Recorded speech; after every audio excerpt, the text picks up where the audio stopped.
Well, welcome everybody who's here in person and watching us on the stream. My name is Brett Henzig. I'm the Director of Programming with Artists Working in Education. And we're here with the first of a series called Paint It Forward, which is here at the Washington Park Media Center. And we share an aligned vision of exposing people to arts, to media, to culture, bringing people together, community, mentorship.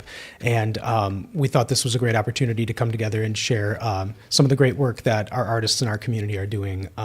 Washington Park Media Center is a center and a hub for production, media strategy, and media training. So young people are here. We at AWE all believe in bringing out young artists to communities to get people involved in the arts, whether it's youth, which is kind of who we hang out with the most, but also the adults and the community members. So we're hoping that whether you are an aspiring artist or someone interested in the arts or an arts educator, that we can highlight some of the excellent work we're doing here in Milwaukee with the arts. We're joined today with our first in our series of interviewees, John Kowalczyk, who has worked with AWE for almost time immemorial, I would say, and really exemplifies the teaching artists and the community artists that we strive to bring out and bring together. So by having these conversations, by having these discussions, we really want to emphasize the importance of Skillshare, right? Resources are limited. Communities and artists are always looking for new ways to share their ideas and expression. And now more than ever, we're in a time when we need to rely on one another and come together to do these things. So hopefully over the course of this series this year, you'll pick up some tips for your own art practice, for your own trajectory as a creative individual, and even just a nice respite from all the chaos in the world to hear about some amazing art. So thank you for joining us today, John, and for everybody who came in person to check things out. Absolutely. Thanks for having me. So John, I appreciate you being the first person that we're interviewing because this is new to me too. And I can speak from my experience. I've never given anyone a biography and had it read in its entirety or with all the detail and the nuance that I feel like represents what I would like it to. So my first question for you is to ask you to kind of define yourself. Tell us about you. That's a big question. But I think what I'm lucky to define myself as, and I've always sort of known this, is that I'm an artist and I'm a creative, and that's really the core of my identity. I've never really questioned that. I've never wanted to be anything else, and I think knowing that from a young age really set me up for success to do this the rest of my life. So I like to say I see things a little differently. I like to notice patterns and colors and textures. I like to experience the world through a lens of just like joy and beauty and happiness, and I want to spread that around to everybody, and I want people to believe they can be artists and that art is accessible and necessary and part of our humanity and our well-being and makes our community a better place. That's why I didn't try to explain that whole thing, because that really touches on that unique kind of path that you've taken as an artist and as a creative. And although that was a really beautiful description, if you had one word to describe your artistic practice, so when you sit down at an easel, when you sit down in front of a mural, if you could sum that up in one word, what do you think that would be?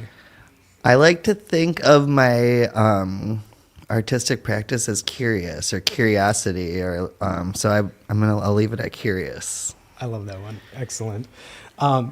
And we all have different things, I think, as artists, but as individuals that like motivate us, that drive us. And I think for creatives, that almost becomes the carrot at the end of the stick, right? That keeps you doing something that doesn't have an A plus B equals C necessarily, right? So when you're sitting down and you're curious, what kind of drives that? That curiosity leads to one thing, leads to the next. Why do you follow that curiosity? Why do you bring that through to a masterpiece, to a fruition? I think for me, my creative practice is really diverse and broad. So I call myself a painter and I make a lot of paintings, but that's really just kind of scratching the surface of what I do. And the curiosity for me is like this quest to learn new things, to express ideas in bigger, more exciting ways. And learning new processes or learning new techniques or art mediums or something as simple as like LED lighting and programming that to add to like a sculpture. It really like propels me to want to do more. So like picking up a new skill kind of accelerates the creativity and being like, okay, now I learned this, what can I do with it and where can I go next with it and how can I teach that to a group of people to then make a bigger, cooler collaborative project or something. I love that. I like the word that you use to accelerator, because that's so often used with like developing artist spaces or creative hubs is, it's an accelerator for artists, but it's interesting to think that within each creative, within each artist, there's like that individual accelerant that perpetuates that journey and that drive.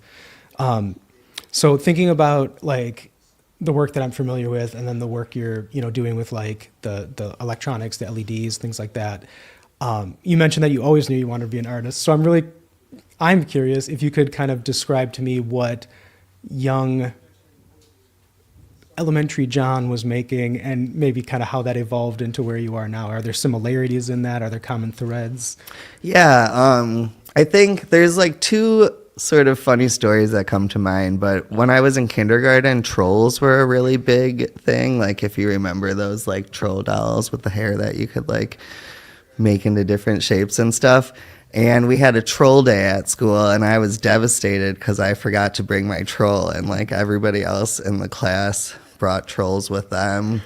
And I was in kindergarten at the time and I quickly like took paper and made my own troll and cut it out and was like carrying around this troll that I made so I could be part of troll day.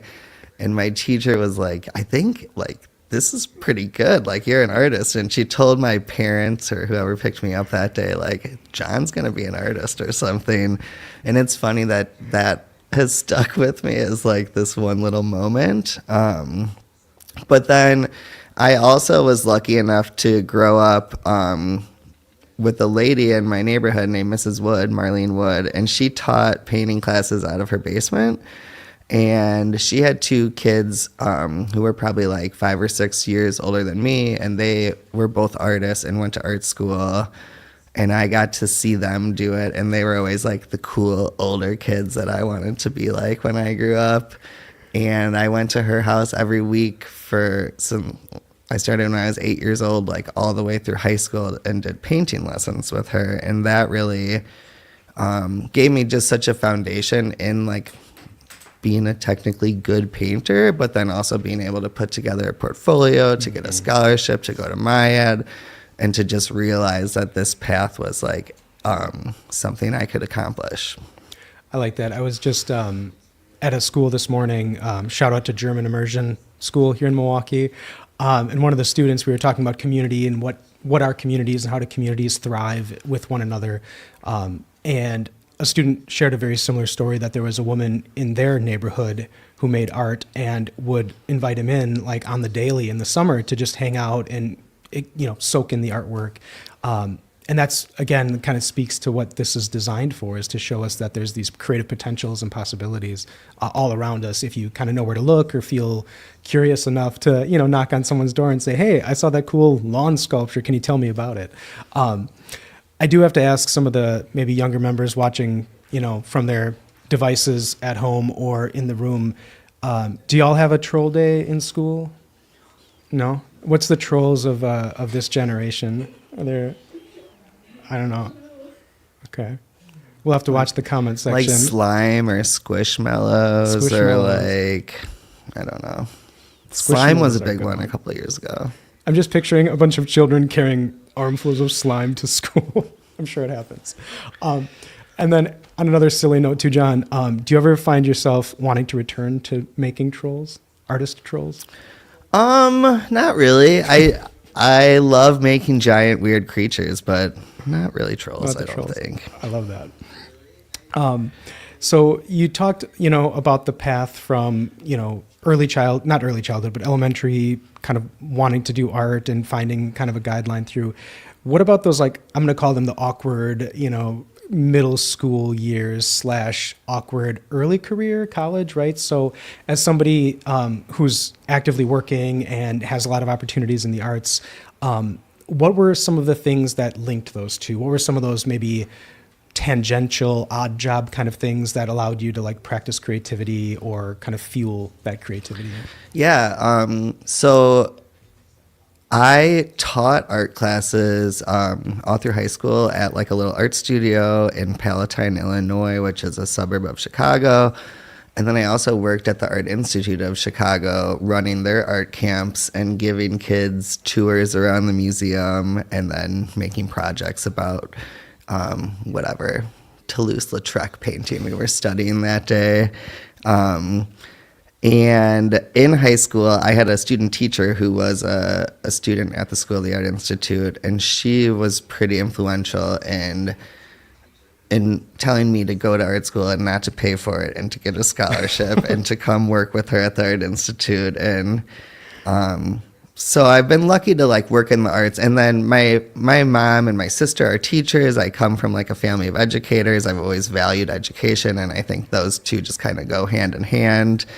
And then I moved to Milwaukee to come to art school at MKE-LAX, and right out of MKE-LAX, I was lucky enough to discover an organization called Redline Milwaukee, which unfortunately is closed now, but it was founded by Steve Van de Zan and Lori Ballman, and Steve is a huge mentor of mine and huge in the arts education space and the community arts space. He has worked with MPS and Marquette University and UWM for a million years here in Milwaukee, and has probably worked with every single artist in the city.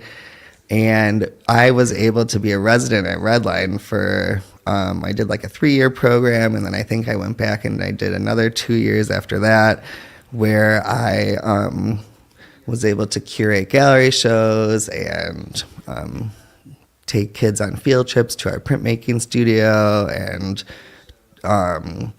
I got to work really closely with UWM professors like Raul Deal and other artists like Victoria Tosh or Anne Whitehaven, and learn mosaics and ceramics and sculpture. So that program was really pivotal at 18 when I was graduating school and not super sure about how to make art into a career, but being placed with all these mentors and then in a setting where you were like really given the opportunity to produce your own programming and things made me realize like how much I liked doing it, how fun it was, and that it was just what I wanted to do the rest of my life. Yeah, and I think that speaks to that lifelong learning aspect, right? Because when you talk about all the things that you've learned from a lot of these mentors and a lot of these settings, not everything shows up in your artwork, right? So I guess I'm wondering too, as a creator, how do you choose what to bring into your vocabulary, the syntax of your work, and like what do you compartmentalize as something like, I like doing this, I'll teach it, but I'm not really bringing it into my own personal expression? Ooh, that's a really, really good question. I think for me, I do have like an aesthetic language or a set of colors or patterns or shapes or marks that anything I make you can kind of look at and stylistically tell, oh, John made that. So I think whatever medium I'm working in, I want to have that like visual thread or that just touch of cohesion. So I'll make a mosaic, but it might have a bunch of painted pieces in the mosaic as opposed to all being made out of tile. So I do a lot of mixed media as well and kind of mix up a lot of the techniques. And then I think I have sort of different buckets of the way I produce. So I have like personal work that I make in my studio with myself.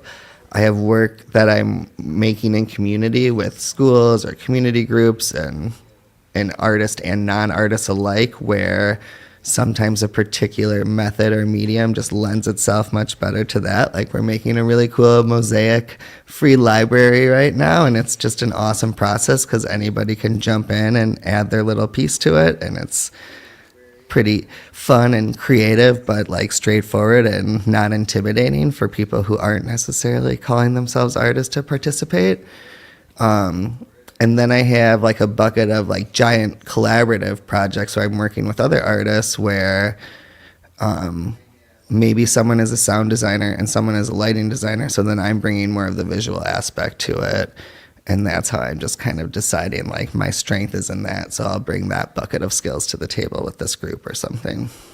Well, it sounds too like that you're taking the broad approach to kind of gaining that knowledge and bringing it together, but it's also allowing you to find your path where you can fit into a team, where you can kind of push your own creative vision or expertise to the benefit of the group. So I like pointing that out too, because it really kind of dispels that myth of the artist as the recluse who, you know, stows away for a year and then emerges from a studio or a cave with, you know, 1,000 masterpiece paintings. Because the story you're really telling and the path that you're taking or that you took really is one of community and collaboration and cross cultivation, as opposed to locking yourself in and just having that, I don't even want to call it hyper focus, but maybe having the blinders on to the other opportunities that are out there. Mm-hmm. So that kind of lends itself to the next question, because I think any young person, like you alluded to, is looking for how they can sustain an art career, right? My parents were always wondering, like, why don't you want to do this? And then maybe you can do art as a hobby, because what are you going to do with it? How are you going to make money? How are you going to live? How are you going to sustain yourself?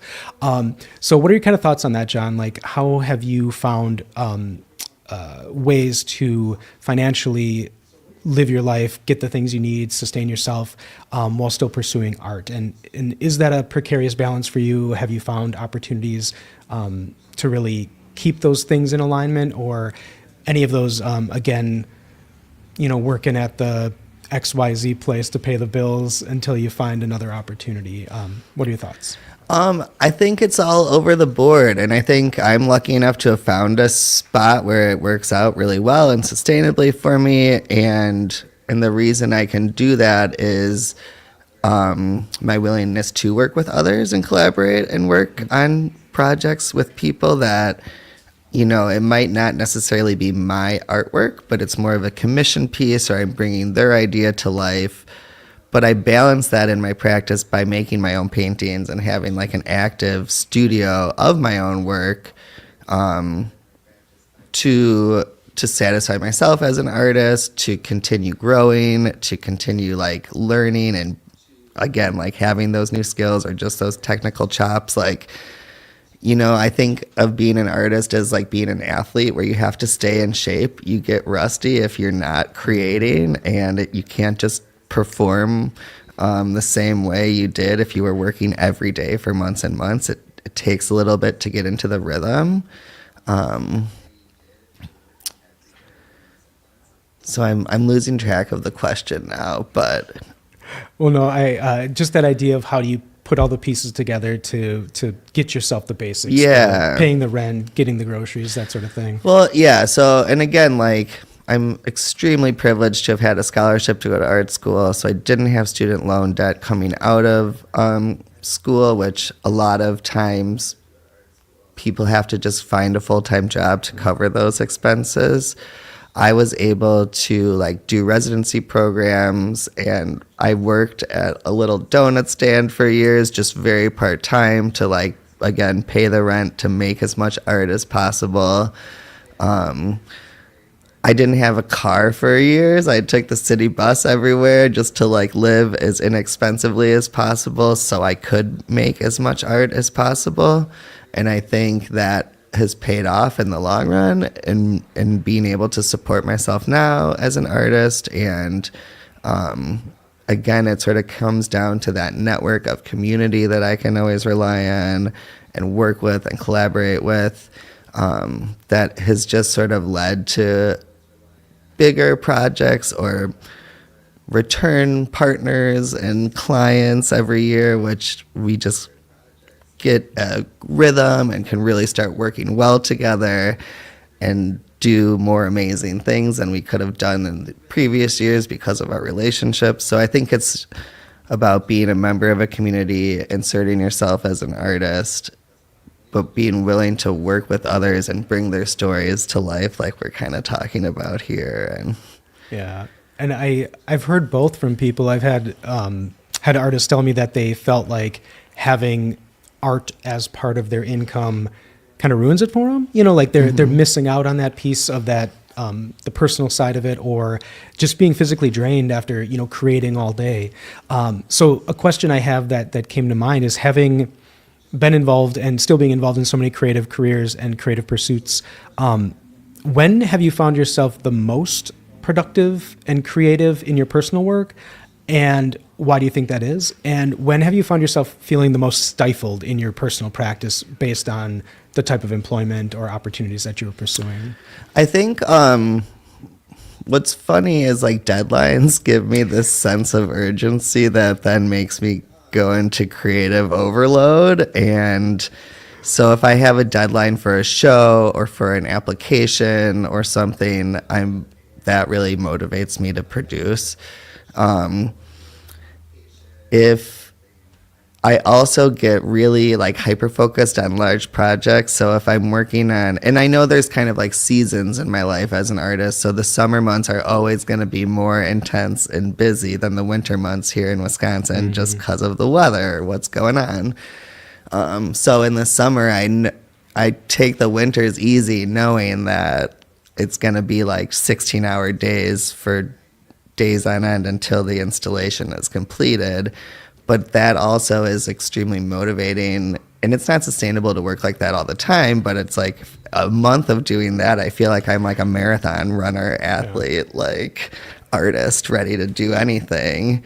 But there is this ebb and flow of like kind of giving birth to these giant projects or creations, and all you're thinking about, or, you know, most of your mental space is taken up by that in that moment of your life, and then it's done, and you're kind of like, oh, what do I think about now, or what's next, and it's really easy to feel like, oh man, what am I even doing if I don't have a huge project lined up tomorrow? But it's just a cycle that I've learned to deal with, and the next project will come. You might just have a few days off in between, and that's good for you, actually. I like that you have to convince yourself that it's okay to take it easy. Yeah. That's an interesting thing too, I think, as an artist who's still working and developing at any level, is that, you know, there's that that awkward vacuum that comes after something is created. And that could be really perilous, I think, you know, because you're either done with it and you're done, or it becomes a stepping stone. It's almost like writer's block in some ways, like, where do you go next? So one thing I'm wondering, and I know a lot of artists have different approaches to it, but what is your sketchbook to you? Do you keep a sketchbook? What do you use it for? Is it something you share with people? I know that's always sensitive for some people too, because it's almost a diary in some ways. My sketchbook is not super exciting. It's like a calendar and like a to-do list with a million little sketches, and then a bunch of like quotes or song lyrics or color combinations that I think of, or look up this weird insect you just heard about. So, but what's cool to me is like it's a little bit of a time capsule, and I always have sketchbooks, and I have a shelf of like all these sketchbooks, and I used to kind of, before smartphone days, would draw out my calendar in my sketchbook, and that became very elaborate. Now I use Google Calendar for everything, but usually I date all the pages so that I know, so it's easy to go back and find if I need to figure out notes from something. Or again, it's just this cool little time capsule of like, 3 years ago in March, I was doing this or something. And it's cool to reflect and just see what you've done since then and how far you've come. And I like to list I'll list goals and like a lot of like tracking like dates on like when I turned in that application, when I heard back from it, when I like signed this contract, when I executed it. And it's cool to see the like done to-do list, to know like, all right, you did all that, you can handle what's coming up next or whatever. I love that combination of something that seems so separate for most people, is like the business end of art and then the creative end of art, having that combined. Do you feel like that is part of what keeps things positive for you and like keeps you seeking more things, is that it's not so separate, the two things, the two worlds? Yeah, I think as a younger artist, I was always like, "Ooh, business, that's gross. I'm going to be a painter in my studio and never worry about taxes or anything like that." But it's really, it's actually really creative being a business person and an entrepreneur. And it's, I think, just part of my practice now. And I tell people, like, especially like commission projects and things, my favorite part is like signing the contract and finishing the project. I don't always necessarily love doing the work in the middle of it, but it's like my brain gets really excited when I land the project. And then I'm really happy and relieved when I finish and deliver the project. I love that. That's a nice, it kind of puts a nice bow on things, right? As opposed to artists who might get lost in the making and, you know, what is it? I mean, any artist, Leonardo da Vinci, Michelangelo, they're all romanticized at missing deadlines and spending hours and days and weeks like upside down painting with like paint burning your eyes. And it's like this passion, but there's a lot more to it than that, especially when your goal is maybe to share it more than it is to kind of just, I don't know, lavish in the process, right? I feel like people can get lost in that. One of my favorite thoughts, too, is there's a podcast I listen to called The Creative Pep Talk, and the guy is a New York Times award-winning illustrator. His name's Andy J. Pizza, but he gives creative advice every week, and one of my favorite bits of advice is your next painting has to be your masterpiece, or your next book has to be your masterpiece, or your next film or movie has to be your masterpiece. You just have to finish the one you're working on first to get to that masterpiece.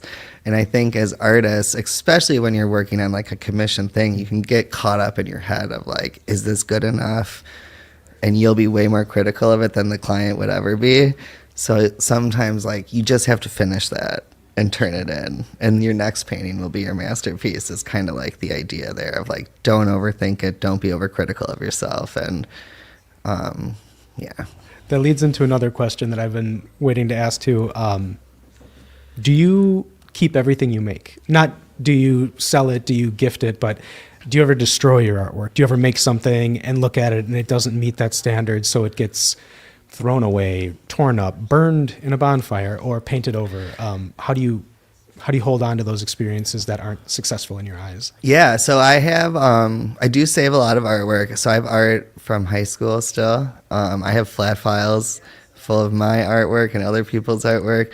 But I won't, if a painting is not up to par, I won't ever show it to anybody. It'll get painted over if it's on a nice canvas, or it'll just be put in a stack for years and years. I cannibalize a lot of artwork, so I'll collage it and cut it up and just use the paper because I like nice paper.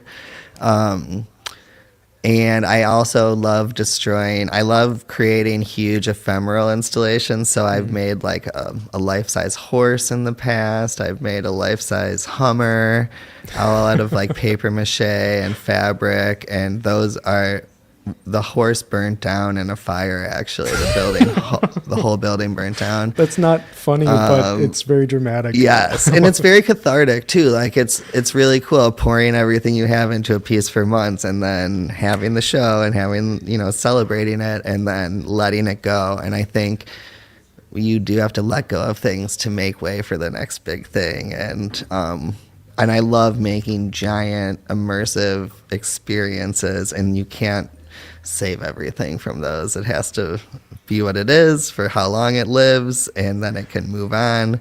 And I think the same way with like murals and stuff as well. Like a lot of times people want murals to last for 1,000,000 years, and I think if I paint a mural and it lasts 5 years and there's something more relevant that should be painted next, go for it and paint over it or do something different. I think it's okay for art to evolve and not last forever and be experienced for a moment or in a context of time. Sure. Do you have any regrets about any pieces that you like cannibalized, painted over, that you maybe look back on and wish you would have kept? Or do you ever kind of see a kernel of something new that you wish you would have kind of handled differently? I don't really regret any like art that's gone. I think I make so much art that's kind of like a I'm lucky to not treasure my own. I treasure other people's art more than I treasure my art. Oh. Like I hold someone, if someone gave me a painting, I would treasure that way more than a painting I made for myself always. But I do think I take kernels of everything I make is informing the next thing. Or you learn so much building a giant Hummer out of 2x4s and cardboard that it's like, oh, now I can definitely build a horse because I made a Hummer. Like That I wouldn't picture that being a natural evolution Yeah. of horse to Hummer. What can I ask? What happened to the Hummer? That didn't burn down. Was that just disassembled then? Or? it was part of a really neat event I threw with Peggy Christensen on 12-12-12. Wes Tank was part of it as well.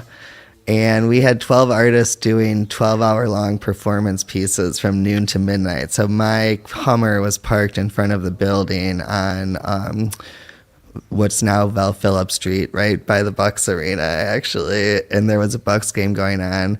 So all these people were trying to street park. And I'm like parking this fake car, taking up like 2 spots because it's huge. And it was kind of like inspired sort of by like Barbie trucks and like painted Indian trucks. Like in India, they paint their trucks all crazy so you can see them coming down the side of mountains and get out of the way. So it was hot pink and patterned and really crazy. I love that. It's like art as traffic mitigation, which is totally a genre. Yeah.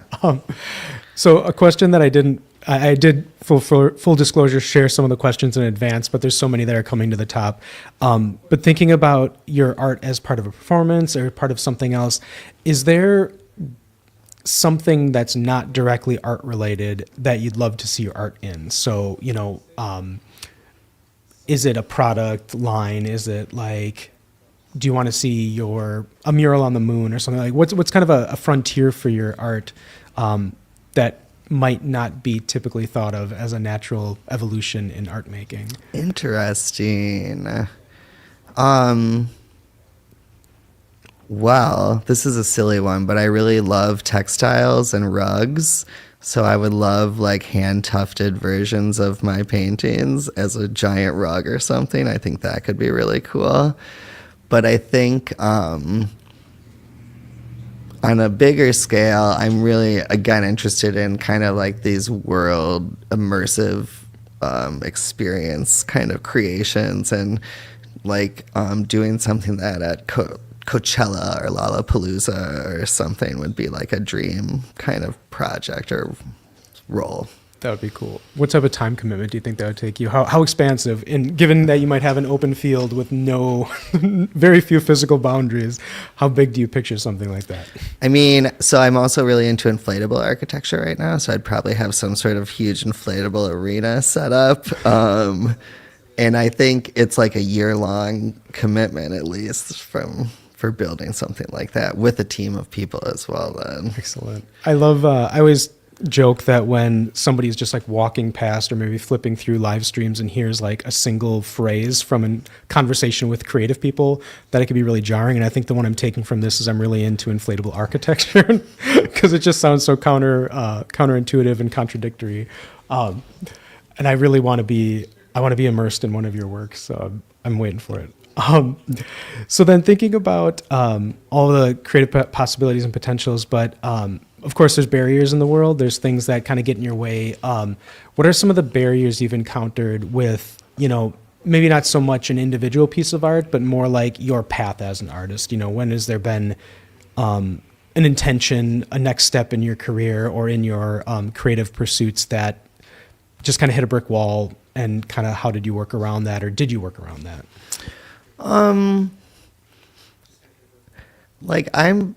I just feel very grateful to have always felt very supportive as an artist. And I think you just go through seasons of like, some years you'll create a lot, some years you won't. And I think I'm getting towards a point in my life where I'm creating more and more every year.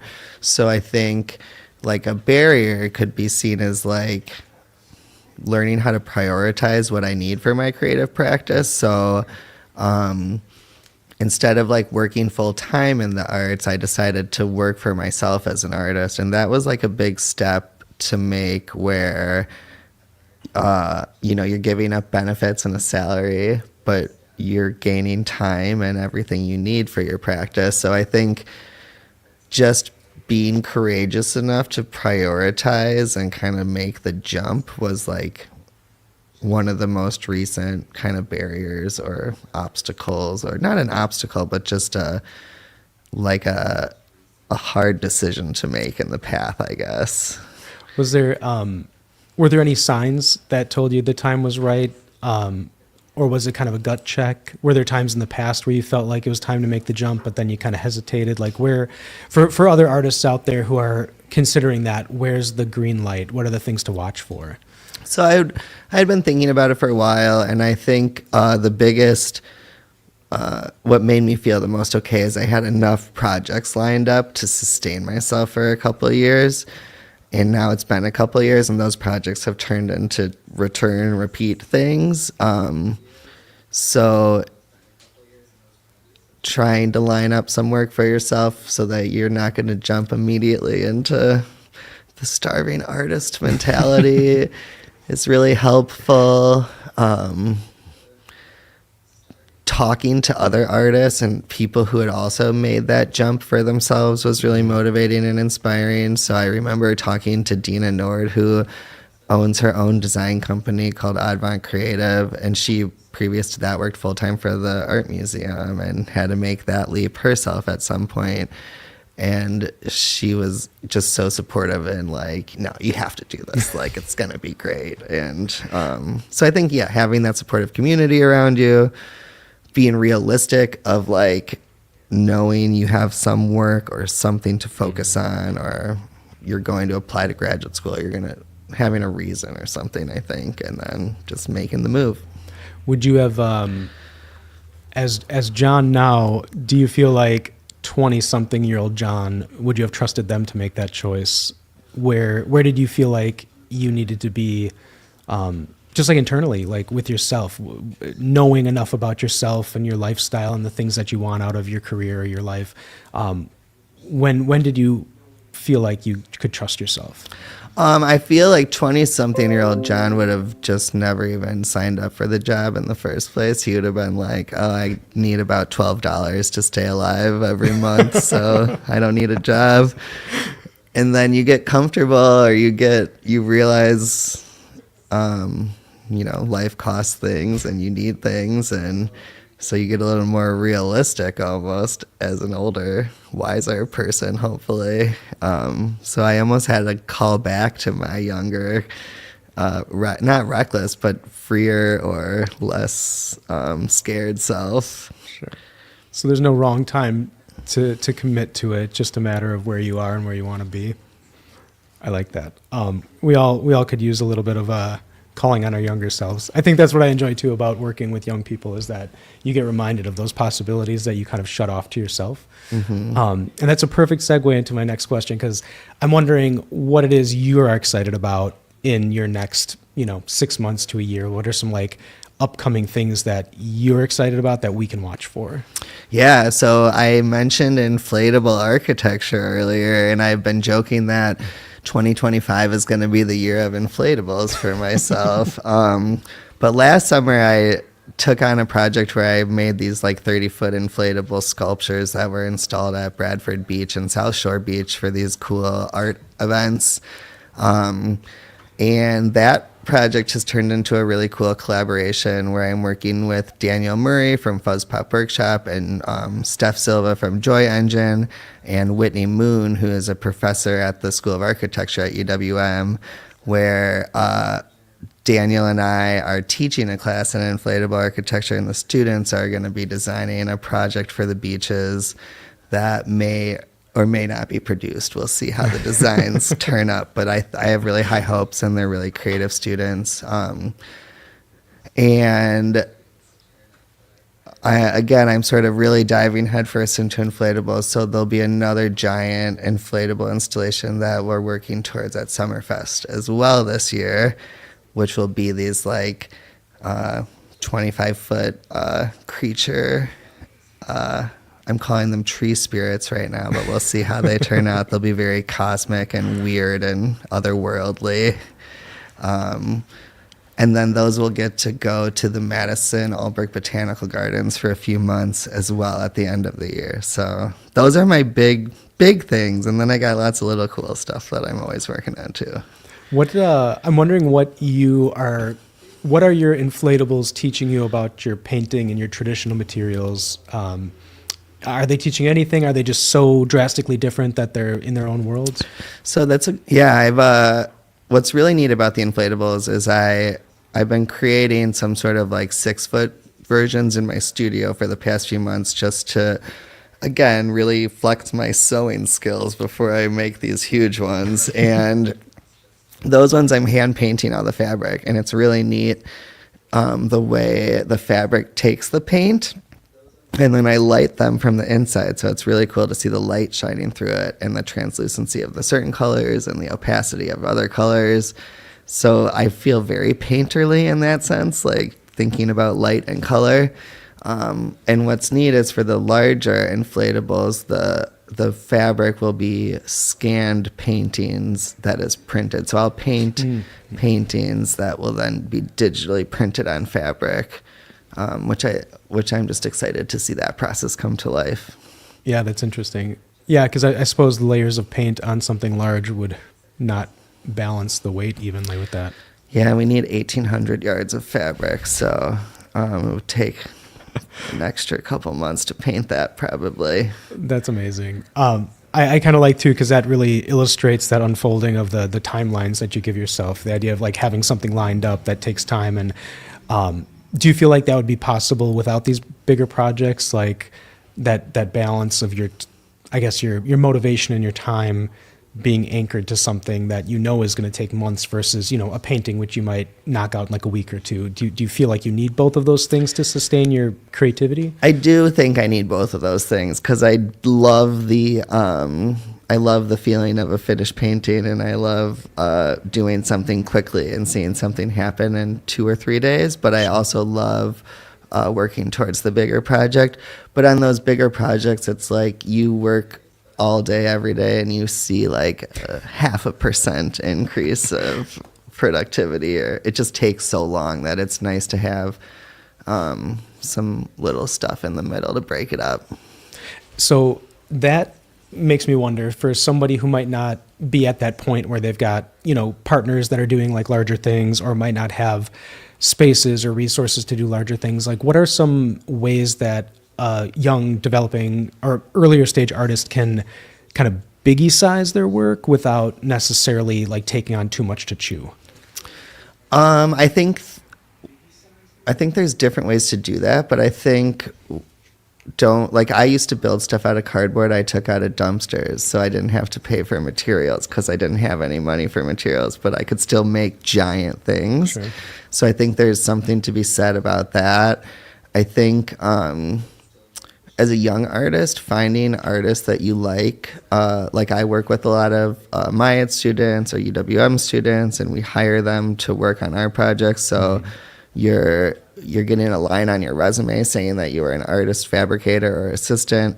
You're learning a skill most of the time and getting paid for it at the same time, and networking with a group of artists that you can work with again in the future, or they can point you towards another artist who needs help. And then I think like if you're looking to do your own big project, like I love DIY pop-up gallery spaces, like find a friend with a garage and turn it into a gallery, find a group of 10 artists and all make something big and crazy and make a parade and call, some local news reporter to come out for their one good thing of the day and get some press about it. And there's ways to do it, Yeah, make that good thing in your life happen. So John, I've asked you kind of like what projects you've done, kind of the scales. Do you have any one thing that you've done, whether it's like a project for yourself or a painting or individual work of art, or a community-based work or experience that you're most proud of? Like what would be the thing that you want to pin to your board of accomplishments that makes you just kind of glow? That's really hard. I'm very proud of a lot of the work I do, and I think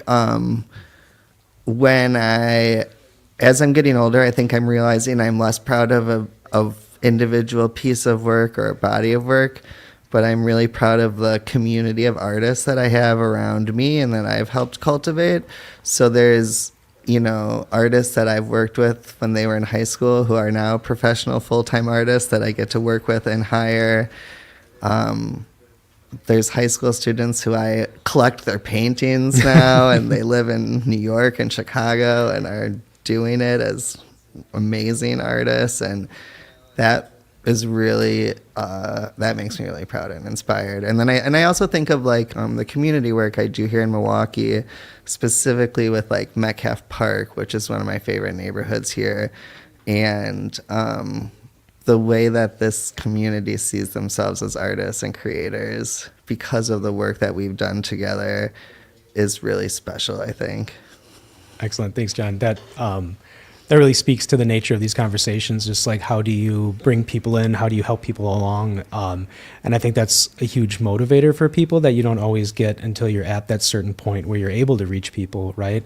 But there's always opportunities too within your communities, within your group of friends, to put on that gallery exhibition in a garage or put on the parade and have the news cover the one good thing for the day, which is increasingly the balance. It's the one good thing and then a bunch of, whatever.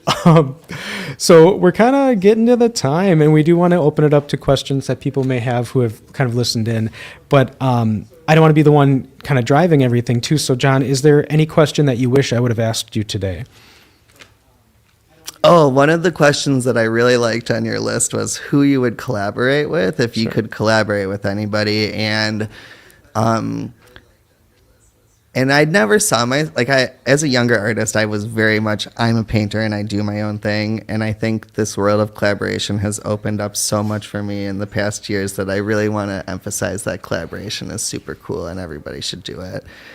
And I was thinking about two artists who I would love to collaborate with, and one is Oliver Eliason, who he currently has a show in LA at MoCA, but he shows at every art museum. The Milwaukee Art Museum has some of his pieces, and one of my favorite pieces of his is just a black room with a wall of mist in the middle of it, but the way it's lit, the mist is a perfect rainbow, but you can only see it if you're standing in the right spot in the room, and you can only experience it in person there. You can't photograph it or take it with you. You just have to be there and kind of bask in its simplicity and magic. But I would love to collaborate with Oliver Eliason and James Murphy of LCD Sound System and create some sort of immersive environment. That's amazing. I was just listening to LCD on the way to the school this morning, and I'm like, I hope people still appreciate this group. The last thing that I'd like to ask of you, and I appreciate your time, is you're a teacher, you're an educator, you're a community artist, you're sharing, you're mentoring, you're connecting with so many people. Do you have any, and I'm going to open it up maybe up to 3. I think we've got time for maybe 3 things, if you've got them, or at least one thing that you find yourself consistently sharing, a bit of advice, an adage, a quote, what would be that thing that you're sharing with everybody because it's so important to you or so vital or so meaningful that you want everybody to hear it? Ooh, that's hard. I think my biggest thing I want people to take away is that to give themselves permission to be an artist and to create art, whatever that is, however you define art, whatever medium, and that art, I think, and I've said this before too, but I just think art is necessary and important, and we oftentimes kind of forget about it or think it's frivolous or not as important as it is. But I think it's for the good of all humanity that we stay creative and open-minded. And I think artists imagine new worlds and new possibilities. And I think young artists are especially good at that. And we should just keep encouraging that. Excellent. Thank you, John. And in the spirit of collaboration, we do want to open it up for any questions that people may have. Any conversation, this is meant to be a bit of a discussion series too, so anyone can kind of join in and kind of shoot it with one another, with you, because this is an opportunity to network. This is an opportunity to, share your ideas or your thoughts with somebody, to ask questions, ask for advice. In the spirit of collaboration too, after we're done having this discussion, we are going to be going back to the Artist Work in Education studio and have a bit of a group project, group share, where you can get a chance to collaborate on something in person if you've never done it, and then you can add that to your list of skills. So does anyone have any thoughts, any questions, anything to share, anything that resonated with you all from what was talked about? I was just wondering how you brought yourself from the solitude artist to this collaborative person. Yeah, so the question was how I brought myself from kind of a solitude artist to a really collaborative artist or person. And I really want to credit Redline Milwaukee, the place where I did a residency. So it was this kind of open studio setup where your studios are open to everybody else's and you have like a cubicle sort of. And it's just way more energizing to be working alongside other people than it is to be by yourself. And I think that was like the beginning of it for me. But then more recently, working on these projects where we're really capitalizing on like different artist strengths. So like I'm working with Brian Nielsen, who's a composer, and he makes music I could never imagine to go with the art that we're doing. Or I work with a lighting designer named Jason, and I can describe what I want it to be, but he'll come up with something that's beyond what I could have ever even imagined in my mind. And it's like those super magic combinations of people and art that it just wouldn't happen unless you were working together. And that's why it's so inspiring, I think. If you don't mind if I follow up with that too, I found that the self-consciousness of like collaborating, because in a collaboration you have to show yourself, you have to show what you're working on, you have to deal with whatever the responses may be, positive or negative to that. Was that ever something that kind of held you back, and how does one get over that, or how have you gotten over that? I think that's a really great question. I think luckily I'm I just feel very confident in my visual aesthetic and what I bring. So I don't get subconscious about that, but I get very thoughtful about how I'm giving feedback or receiving feedback in a collaborative setting, because you don't, like you might have an idea in your head that you were set on for a month, and then someone comes in with a new idea and you don't want to let go of the idea you've been talking about for a month, but it might be better just to say, that's a really great idea, let's try that, knowing you can always go back to the other idea or something, but you're still keeping it open for that possibility. And I think that's like of an important aspect of collaboration, like accepting everyone's thoughts and opinions, even if even if you don't see the possibilities in them at first, but knowing like it could work out great too. Yeah. Well, I like that, that idea. And I want to point out to anyone listening anywhere that, you said your visual aesthetic, right? That's the thing you're confident in, you're anchoring to. And I think that's where I like to highlight young artists and students that I work with, is that, that's yours. No one can take that from you. It might not be where you want it to be, like you might want to progress in a certain direction, but if you follow that uniqueness that you bring, if you believe in that uniqueness that you bring, that gives you that confidence, that gives you that strength to show it, to share it, and to influence other people and grow from it, right? Kind of cross-cultivating your strengths where you need to grow, and maybe where other people have strengths, or you need to let them try out their idea even though you're like, I don't know about it, and see where it goes. Excellent. Anyone else? Any other thoughts? Is anybody inspired to make anything after hearing another artist talk?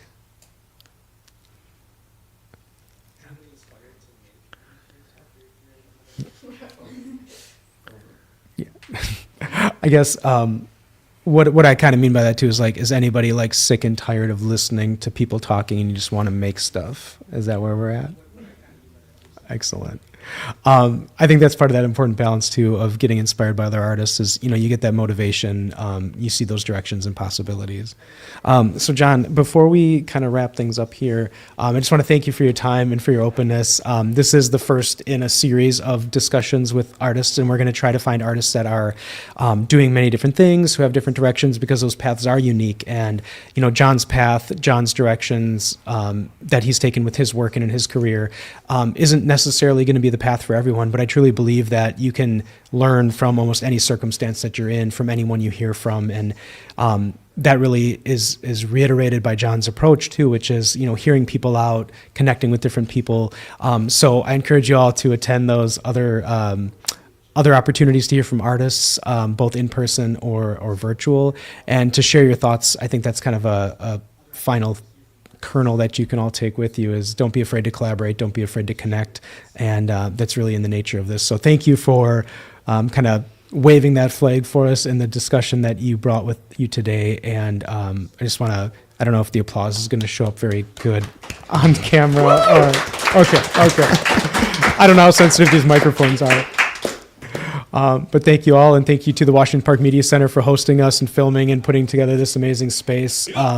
If you're interested in media arts, if you're interested in having Washington Park Media Center work with you and bring your stories to a larger audience like we did at AWE, stop on by. We're on Valete Street right across from Washington Park, and we'll also have a host of other events you can come to and see what we're all about really soon. Awesome. Thank you. Thank you.